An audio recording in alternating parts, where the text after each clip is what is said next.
السلام عليكم ورحمة الله وبركاته. ازيكم عاملين ايه؟ معاكم هدى من قناة انت ملكة في المطبخ. ان شاء الله هعمل معاكم وصفة محشي ال10 دقايق، اسرع خلطة هتعمليها. بس اول مرة تشوفوا القناة دوسوا لايك واشتركي فيها وفعلي الجرس ويوصلكم كل جديد. وقبل ما ابدا في الفيديو هنسمي الله بسم الله الرحمن الرحيم ونصلي على الرسول صلى الله عليه وسلم صلاة تنحل بها العقد وتنفك بها الكرب. اسرع خلطة هتعمليها. انا مطلعة الصلصة تفك على البوتاجاز، وادي الكرنبايه اهي هسلقها، والخضرة اهي الخضرة، وهعمل كمان بتنجان مشكل اللي هو بتنجان اسمر وابيض وفلفل. البتنجان كان كله كبير في السوق، فعشان كده جبته عادي حلو، قورته من بالليل. دلوقتي انا حاطه ميه عشان اسلق الكرنب. الكرنب سهله، انا عملتها معاكم كذا مره، فانا هسلقها واقطعها واجهزها على التسبيكه ما تفك.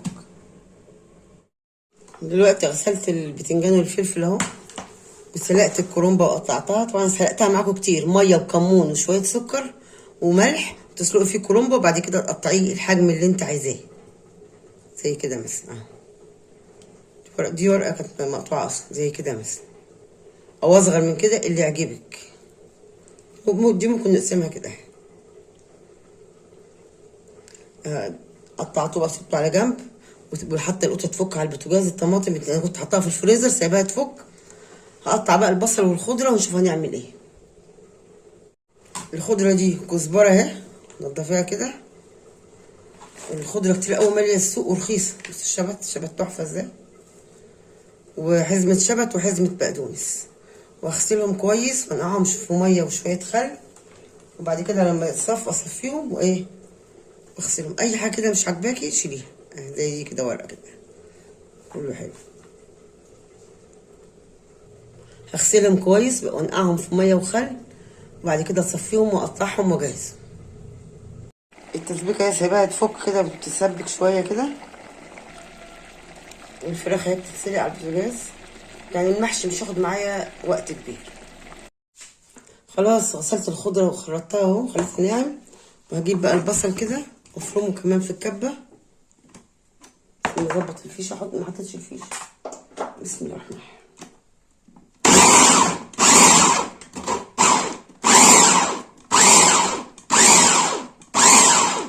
بس كده خرطت اهو. الكبه دي اللهم صل على النبي احسن اختراع. انا مبقتش اخرط بصل على ايدي خالص. كان ممكن اعمل الخضره كمان في الكبه، بس انا لا، انا بحب الخضره تكون خشنه شويه. غسلت الرز وحطيته في الصينيه اهو، ودي الصلصه اتفككت اهي. بس انا مش هحطها كلها برضه، ده كيلو رز هحط عليه البصل.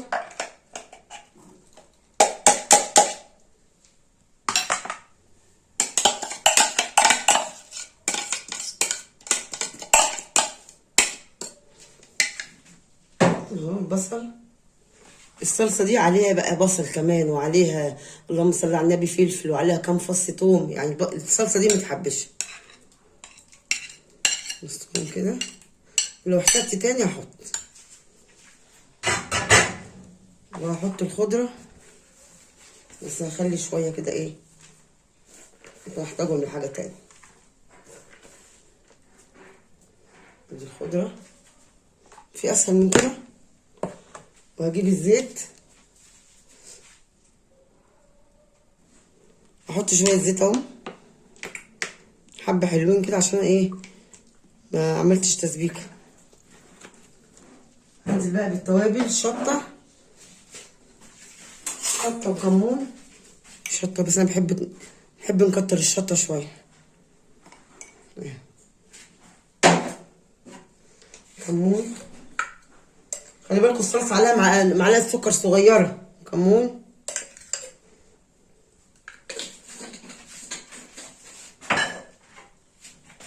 فلفل اسود، دول اخر حبه عندي ما خلص، مش مشكله. ملح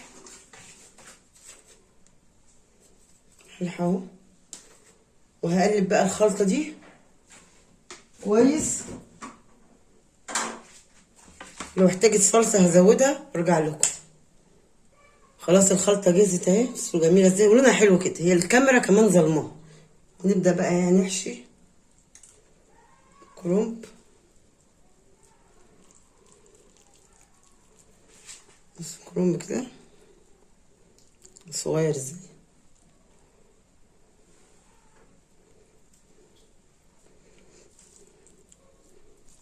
انت بقى عايزه المحشي يكون رفيع، قللي الرز.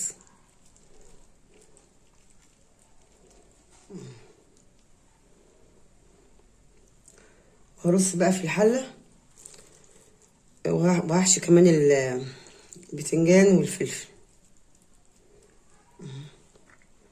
فلفل اهو.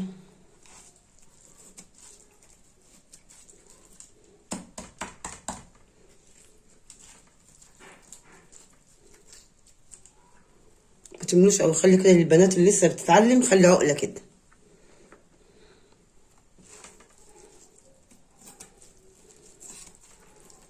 قعدت ادور في السوق على بتنجان صغير، ملقتش، هو كان كله كده.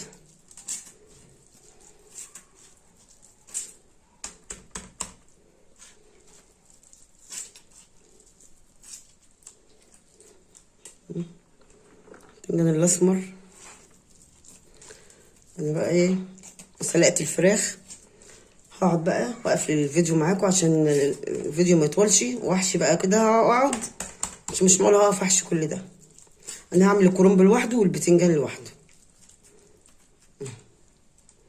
كده. بص الفلفل ده، انا بحب بقى الفلفل الحجم ده الصغير ده، ما بحبش الكبير. هقعد بقى ايه احشي. اما اخلص حشو البتنجان والكرنب، هنيجي بقى نحط الشوربه ونسويه مع بعض. خلاص اهو عملت البتنجان والفلفل، بس عملت الصينيه. هقعد بقى واحشي الكرنب واوريهولكم ونسقيه مع بعض. الشوربه نسقي الشوربه. خلاص هسقي بقى البتنجان.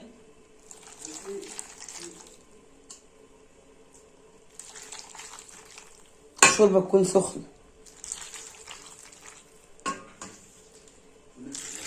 لغايه ما تيجي النص، بس كده بس كده.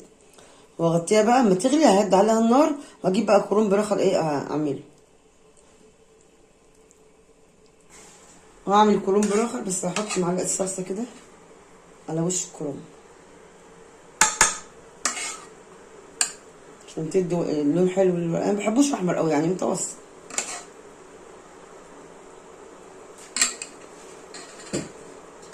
وهنزل بقى بالشوربه برضك تكون سخنه.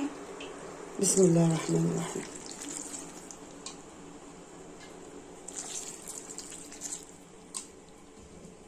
المهم ما تخليش الشوربه تغطي الكرنب. بعد ما تحطي تهز كده، ههزها، تمسكيها تهزيها كده. حطي كمان شويه شوربه.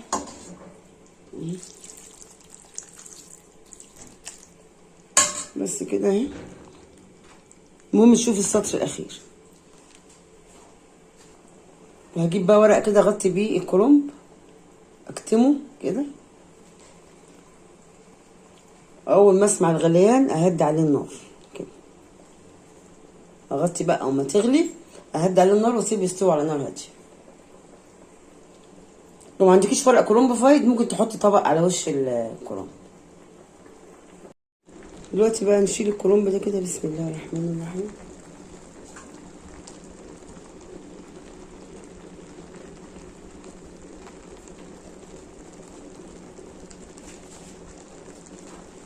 مش المحشي عامل ازاي، اللون جميل عامل ازاي، ولا رز خرجت ولا اي حاجه. اختبر بقى استوى، وعامل زي الزبده استوى. في بقى واشوف البتنجان، وهنشوف واحده كده من نص اشوفها استوت ولا لا. الكرنب كده استوى، والله طعمه تحفه. الخلطه الني في دي تحفه. البتنجان والفلفل استوى. هغرف بقى الاكل، والفراخ عملتها تحت الشوايه، واوريكم بقى النتيجه النهائيه. هغرف بقى الكرنب. بسم الله الرحمن الرحيم.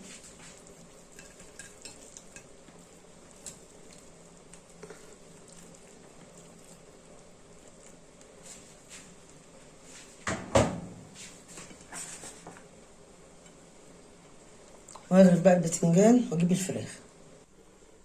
خلاص غرفت الاكل اهو، المحشي كرنب اهو، وادي الفراخ عملتها تحت الشوايه، وادي البتنجان والفلفل الاسمر والابيض بصراحه اكله جميله وبتدفي في الشتاء، دي اكلات الشتويه بقى.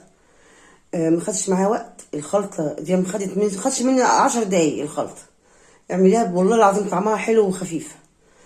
متنسوش بقى لو عجبكم الفيديو دوسوا لايك واشتركوا في القناه وفعلوا الجرس يوصلكم كل جديد. واسيبكم في حفظ الله ورعايته. السلام عليكم ورحمه الله وبركاته.